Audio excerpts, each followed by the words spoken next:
Right. तो देखो बच्चा लोग, हम लोग कहाँ गए थे, तो हम लोग आ गए थे, हमने लास्ट लेक्चर में हमारा डिफरेंशियल कैलकुलस तक खत्म कर लिया था ना। डिफरेंशियल कैलकुलस को खत्म करने के बाद अब हम आते हैं हमारे नेक्स्ट पार्ट पे, और वो पार्ट आपको दिख रहा होगा कि वो पार्ट है हमारा, कौन सा वाला पार्ट है बताओ? Point, straight line and indefinite integration है। इसके अंदर हम तीन चीजें डिस्कस करने वाले हैं, पॉइंट, स्ट्रेट लाइन और इनडेफिनिट इंटीग्रेशन। ठीक है भाई, चलो फिर स्टार्ट करते हैं ना। Question number 1, two vertices of a triangle are 4, -3 and -2, 5. If the orthocenter of the triangle is 1, 2, then the third vertex is। तो देखो एक ट्राइंगल दे रखा है, दिस इज अ ट्राइंगल, ये क्या हो गया बताओ? ट्राइंगल हो गया, दिस इज अ ट्राइंगल। और इस ट्राइंगल का हमको दो वर्टेक्स दे रखे हैं, 1, 4, -3 दे रखा है, एंड सेकंड वर्टेक्स क्या दे रखा है? -2, 5 दे रखा है। ठीक है, और हमको ऑर्थो सेंटर दे रखा है। ऑर्थो सेंटर का मतलब क्या हो गया? लंब केंद्र हो गया। We have given orthocentre also 1, ठीक है। तो अब हमको करना क्या है? द थर्ड वर्टेक्स बताना है, ये वाला पॉइंट बताना है, सी बताना है, और इसको मैंने मान लिया h, k। So we have to find the value of the third vertex, that is C, h, k। अब what is orthocentre? Orthocentre क्या होता है बताओ? किसी भी वर्टेक्स से अपोजिट साइड पर एक परपेंडिकुलर डालोगे, है ना, तो जो परपेंडिकुलर्स का इंटरसेक्टिंग पॉइंट होगा that will be ortho centre. तो ये पॉइंट क्या हो जाएगा? 1, 2 हो जाएगा, राइट। चलो अब यहां से h और k की वैल्यू निकालने के लिए हम लोग क्या करेंगे? तो बताओ क्या करेंगे?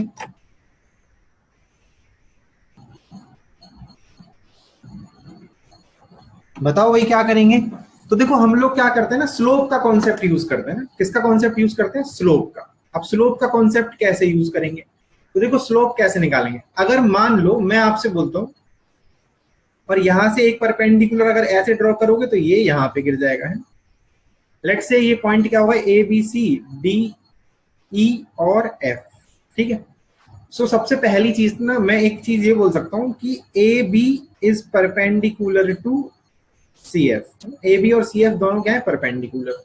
तो परपेंडिकुलर होंगे, so you can say that m1 m2 बराबर कितना होगा? -1 होगा, राइट। नाउ m1 कितना होगा? तो ए बी का स्लोप अगर m1 मान लेते हैं हम लोग, तो what will be the slope of A B? y2 minus y1 upon x2 minus x1 है। स्लोप का फॉर्मूला क्या होता है? y2 minus y1 upon x2 minus x।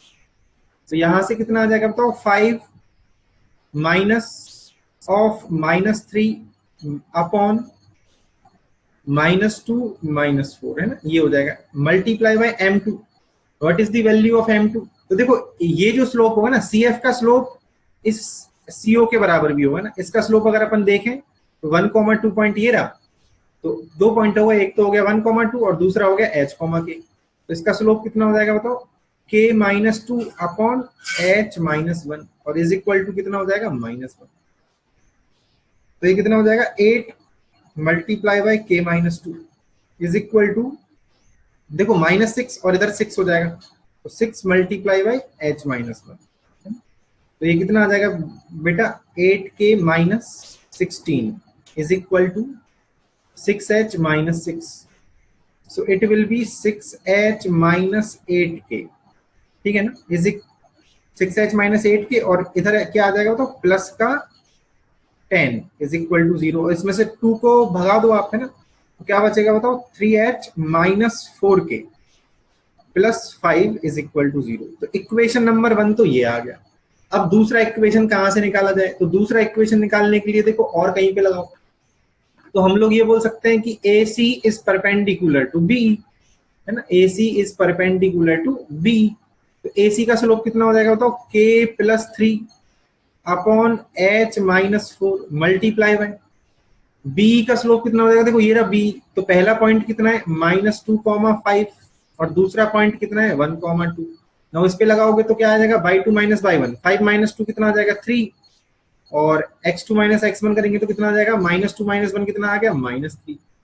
ठीक है ना, इज इक्वल टू -1, राइट। तो यहां से क्या इक्वेशन बनेगी बताओ? k +3 अपॉन h -4 बराबर 1 आ जाएगा, है। तो यहां से क्या इक्वेशन आ जाएगी? k +3 is equal to h -4। एक बार देखते जाना कैलकुलेशन मिस्टेक तो नहीं है कहीं पे भी ना। तो ये इक्वेशन क्या आ जाएगी, h माइनस के माइनस 7 इज इक्वल टू 0। ये आ गई दूसरी equation.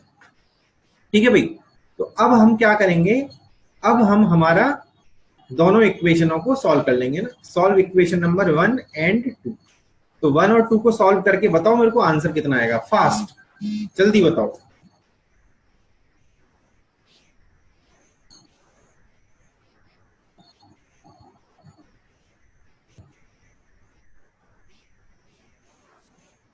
First option, first option.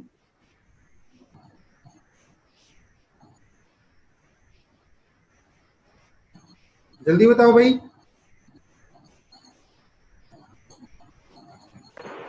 Second option.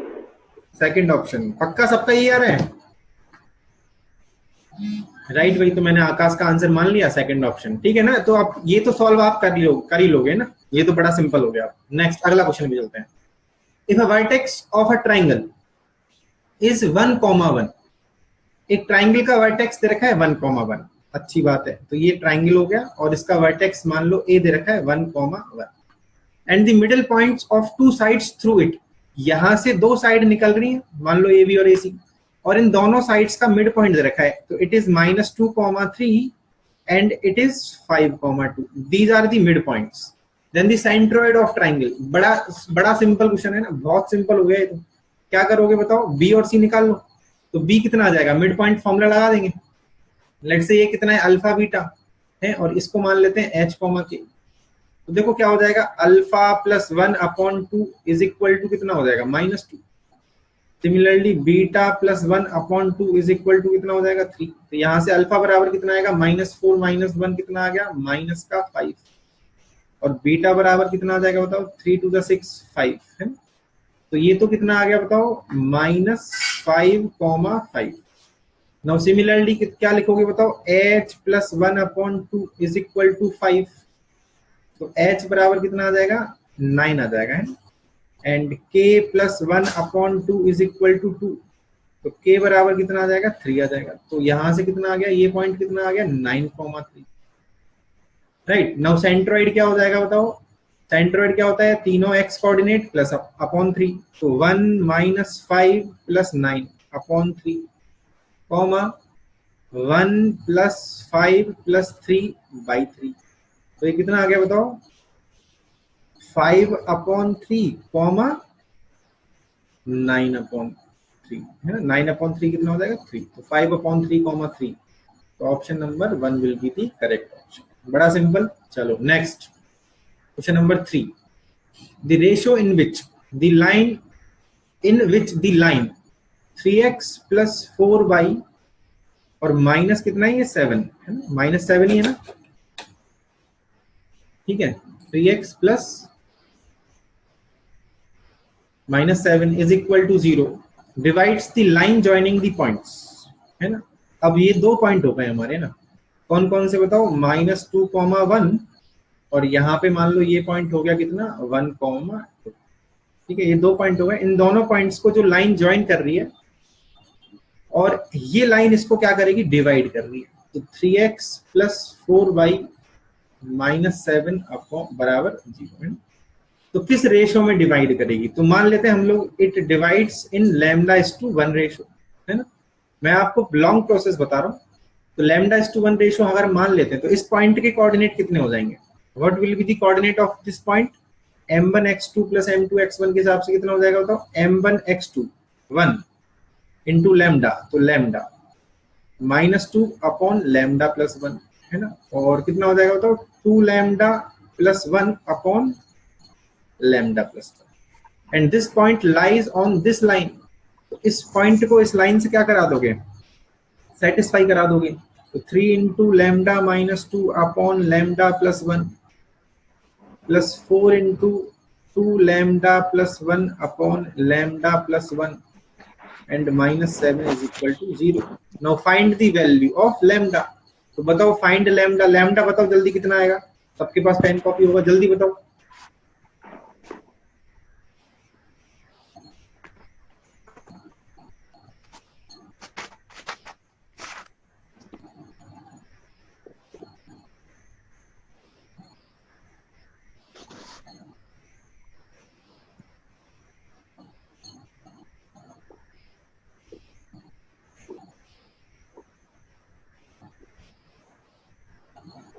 जल्दी बताओ भाई, लैम्डा कितना आ रहा है?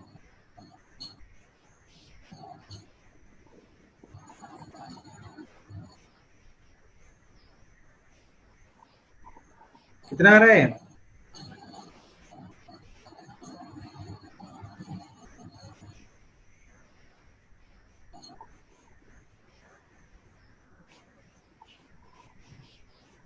Nine by four. 9/4। तो इसका मतलब लैम्डा बराबर आ गया 9/4। तो रेशियो कितना हो जाएगा? 9:4। तो ऑप्शन नंबर कौन सा सही हो जाएगा? 4 ऑप्शन सही हो जाएगा। Very good. नेक्स्ट क्वेश्चन पे आते हैं। The new coordinates of a point 4,5 5 ही लिख रहे हैं ना भाई? when the origin is shifted to the point 1, -2। देखो ये क्या है बताओ? शिफ्टिंग ऑफ ओरिजिन है ना? क्या ये शिफ्टिंग ऑफ ओरिजिन? तो शिफ्टिंग ऑफ ओरिजिन का मतलब क्या हुआ कि ओरिजिन को आपने शिफ्ट कर दिया। तो यहाँ पे आपको याद हो तो क्या होता था? x नया बराबर पुराना माइनस h और नया बराबर पुराना माइनस h। तो न्यू कोऑर्डिनेट क्या हो जाएगा? कैपिटल X बराबर पुराना कितना है? 4 और माइनस शिफ्टिंग कितने की है? 1। तो 3 आ जाएगा। और y कितना आ जाएगा? 5 माइनस और माइनस कितना आ जाएगा? 7। तो नया कोऑर्डिनेट क्या हो जाएगा? 3,7। बड़ा सिंपल क्वेश्चन है, ये याद होना चाहिए है ना? और नहीं याद है तो फिर आपको प्रोसेस लगाना पड़ेगा। क्या लगाना पड़ेगा भैया? प्रोसेस लगाना पड़ेगा। चलो भाई नेक्स्ट क्वेश्चन पे चलते हैं।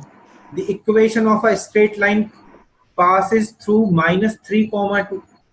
-3,2 से एक लाइन जो है वो क्या हो रही है? पास हो रही है। इस पॉइंट से तो पास हो रही है, अच्छी बात। And cutting and intercepts equal in magnitude but opposite in sign, है ना?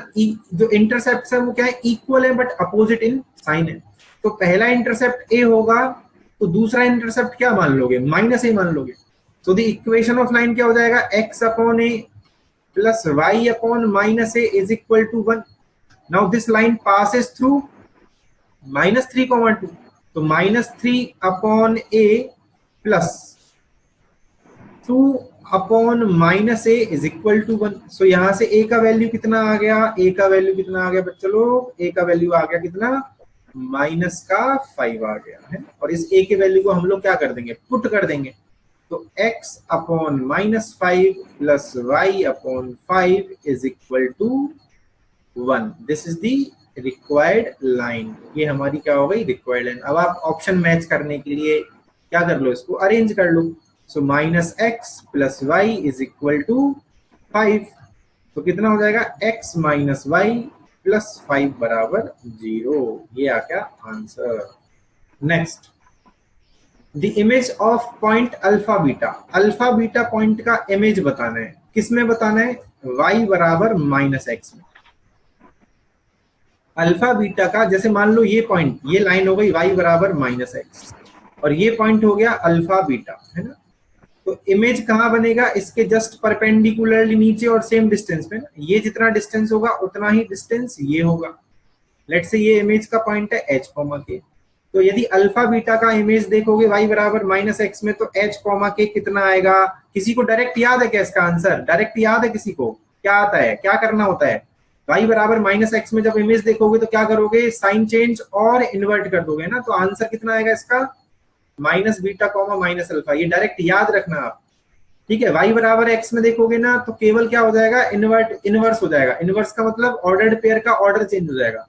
यदि y बराबर -x में देखोगे तो इनवर्स भी होगा और नेगेटिव भी लगाना पड़ेगा। और क्या लगाना पड़ेगा? नेगेटिव भी लगाना पड़ेगा। और इसका प्रोसेस तो बहुत इजी है। अगर प्रोसेस के थ्रू जाओगे तो क्या कर सकते हो? इस लाइन की इक्वेशन है, इस लाइन की इक्वेशन निकाल लोगे।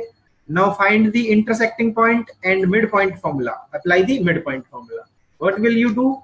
Late it is, this is point P and this is point P dash. तो find the equation of PP dash. PP dash की इक्वेशन फाइंड आउट कर लोगे, है ना? Find intersection of PP dash and y बराबर -x and now use midpoint formula, so you will get the value of h, k। Right बच्चा लोग, next question पे चलते हैं। 7, the point -4, 5 is the vertex of a square। ये एक square है, ठीक है? ये क्या हो गया? एक स्क्वायर हो गया, है ना? ठीक है, let's say this is A, B, C and D। तो ABCD इज अ स्क्वायर और उसका the point is a vertex. मान लो A को मान लेते हैं फिर हम लोग -4,5, this is the point of a square and one of its diagonal, और इसमें से एक डायगोनल जो दे रखा है ना वो कितना दे रखा है 7x -y + 8 = 0। तो क्या ये डायगोनल इस पॉइंट से पास होता है क्या? अगर इस पॉइंट से पास होगा तो AC डायगोनल होगा, नहीं तो BD डायगोनल होगा, है दो ही डायगोनल होते हैं। तो इस पॉइंट को सेटिस्फाई करा के देखो तो minus minus it will B not satisfied, है ना, ये सेटिस्फाई नहीं करेगा। इसका मतलब जो डायगोनल दे रखा है ना वो ये वाला डायगोनल हो गया। कौन सा डायगोनल हो गया बताओ? BD डायगोनल हो गया, है ना, it is BD। Now what हमसे पूछ क्या रहा है वो? Then the equation of other diagonal, other diagonal की इक्वेशन पूछ रहा है। Now we have to find the equation of AC, equation of AC बताना है। अब आप जानते हो ना कि दोनों डायगोनल्स क्या होते हैं बताओ? परपेंडिकुलर होते हैं। तो 7x - y + 8 = 0। इसके परपेंडिकुलर लाइन क्या होगी? तो इसके परपेंडिकुलर लाइन क्या हो जाएगी? x और y का कोफिशिएंट चेंज हो जाएगा, है ना। अरे बस समझ भाई, यार सिंपली कर लो। अब अगला डायगोनल जो है ना कहां से पास होगा? इस पॉइंट से पास हो जाएगा, A पॉइंट से। तो y - y1 = m × x - x1, और m की वैल्यू कितनी हो जाएगी? तो यहां से देखो m1 बराबर निकालोगे तो कितना आएगा? 7 आएगा। तो m बराबर कितना हो जाएगा? -1/7। आ रही है बात समझ में? तो m की वैल्यू पुट कर दी जाएगी -1/7, right, x + 4। Now solve this और आपको क्या मिल जाएगा? अपना आंसर मिल जाएगा। बड़ा सिंपल क्वेश्चन है ना, बहुत सिंपल क्वेश्चन है ना। जो कोऑर्डिनेट ज्योमेट्री से बड़ा सिंपल क्वेश्चन आता है, बहुत नॉर्मल लॉजिक पे बेस्ड, इसलिए आपको इस टॉपिक से डरना नहीं है। Next question, question number 8, the equation of line passing through 1,1 and parallel to line. बड़ा, और देखो ये कितना हलवा क्वेश्चन है। ऐसे क्वेश्चन पेपर में आ जाए तो बड़ा मजा आ जाए। तो 2x + 3y - 7 = 0, इसके पैरेलल लाइन निकालनी है। तो पैरेलल लाइन क्या हो जाएगी? 2x + 3y + λ = 0 and this is passing through 1,1। तो 1,1 इसको क्या कर देगा? सेटिस्फाई। तो λ बराबर कितना आ गया? -5 आ गया। आंसर आ गया। लो, बड़ा जल्दी जल्दी हो गया, है ना, समझ में आया। Next, the angle between the two straight lines. अब ये टू स्ट्रेट लाइन क्या क्यों बोल रहे हैं ना? टू स्ट्रेट लाइन क्यों बोल रहा है? कौन बताएगा पहले? तो ज्योति, ये दो स्ट्रेट लाइन कहाँ है? ये तो एक कर्व की शेप, कर्व दिख रहा है मेरे को। This is the equation of curve, है ना। ax² + 2hxy + by² + 2gx + 2fy + c = 0। पर ये इसने बोला है टू स्ट्रेट लाइंस, क्यों बोला है ज्योति?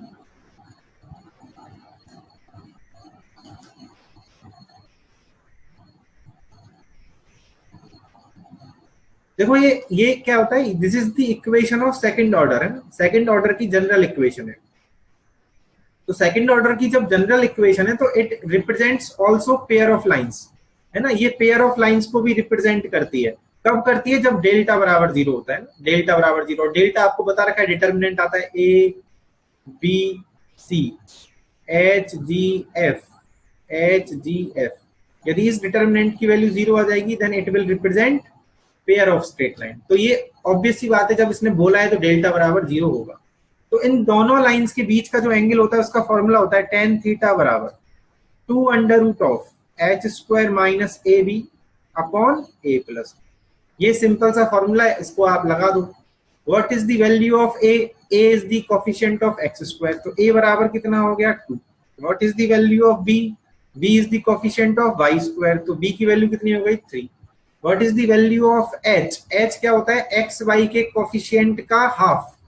तो xy का कोफिशिएंट कितना है? 5। 5 का हाफ करोगे तो कितना आ जाएगा? 5/, तो कितना आ जाएगा? 2√h², तो कितना आ जाएगा? 25/4 - 3 × 6, राइट, अपॉन A + B करेंगे तो कितना आ जाएगा? 5 आ जाएगा। ठीक है भाई, तो ये कितना आ जाएगा? 2√, कितना आ जाएगा? 1/4, तो into 1/2 upon 5। What is the answer? 1/5। तो थीटा बराबर कितना हो जाएगा? tan 1 1/5। समझ में आ गया भाई सब लोगों को? आ रहा है मजा? Next, question number 10। तो देखो ये अब आ गए हम लोग इंटीग्रेशन पे, है ना, पॉइंट और स्ट्रेट लाइन के बाद। अब नेक्स्ट पूरा जो लेक्चर होगा ना, नेक्स्ट अगला कल का भी लेक्चर पूरा इंटीग्रेशन पे जाएगा। कुछ कुछ सवाल अगर उसके होंगे तो आ जाएंगे बीच में। ये इंटीग्रेशन हमको सॉल्व करना है, सबको स्क्रीन पे दिख रहा होगा। This is a indefinite integration, ये इंटीग्रेशन हमको सॉल्व करना है। Now I am not speaking next 1 minute, अगले 1 मिनट के लिए मैं बिल्कुल साइलेंट हूं, आप लोग सोच लो, देन वी विल डिस्कस। आपके पास 40 सेकेंड्स है ना, उसके बाद हम लोग डिस्कस करेंगे।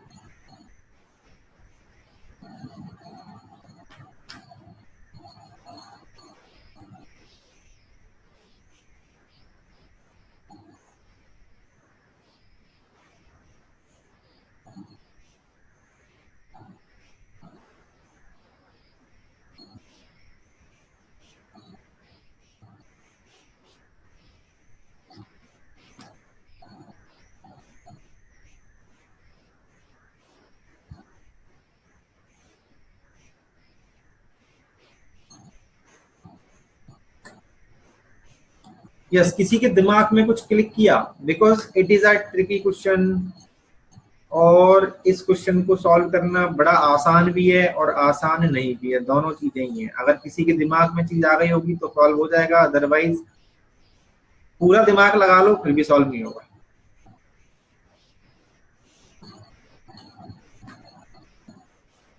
चलो भाई ठीक है, अब मैं बताता हूँ उसको, है ना।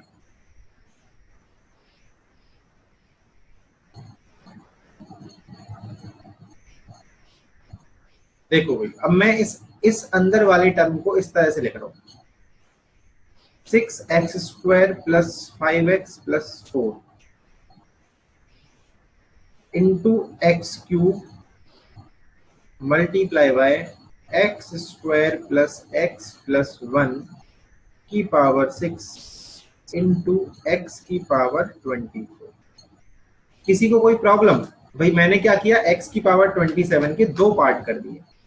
नाउ x³ में इसके साथ मल्टीप्लाई कर रहा हूँ, 6x की पावर 5 प्लस 5x की पावर 4 प्लस 4x³, और ये x की पावर 4 का 6 हो जाएगा ना, x की पावर 4 की होल पावर 6। तो बेसिकली ये कितना हो जाएगा, x की पावर 6 प्लस x की पावर 5 प्लस x की पावर 4 की power 6 and dx। Now it is very very clear. अगर इसको मैं t मान लूंगा तो ये पूरा किस में चला जाएगा, dt में चला जाएगा। चला जाएगा कि नहीं चला जाएगा, राइट। तो ये क्या हो गया, बहुत सिंपल इंटीग्रेशन बन गया, t की पावर 6 dt।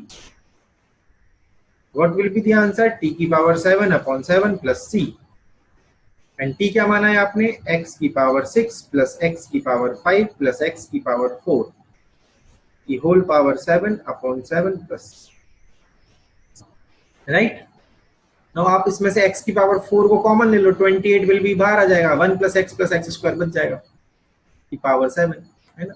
तो क्या आंसर आ जाएगा बताओ, 1 ऑप्शन आ जाएगा, ऑप्शन आ जाएगा। है बड़ा अच्छा क्वेश्चन, ठीक है भाई। तो आज हमने नेक्स्ट जो अपना यूनिट बनाया, हमने कौन सा यूनिट बनाया था, line, point, straight line and indefinite integration. Indefinite integration, ठीक है। इसको हमने आज 10 क्वेश्चंस में इसके सॉल्व किए हैं ना। नेक्स्ट अगले लेक्चर्स में इसके रिमेनिंग 20 क्वेश्चंस को हम लोग सॉल्व करेंगे, ठीक है भाई। सो बिल्कुल आप लोग पढ़ते रहो, बिकॉज आपका टाइम जो है अब आने वाला है, बहुत जल्दी आपको परफॉर्म करने का मौका मिलेगा, है ना। तो उसके लिए आप पढ़ते रहो अच्छे से, बिल्कुल कोई भी टेंशन नहीं लेनी है, स्ट्रेस नहीं लेना है, आराम से पढ़ते रहो, सब अच्छा होगा, है ना।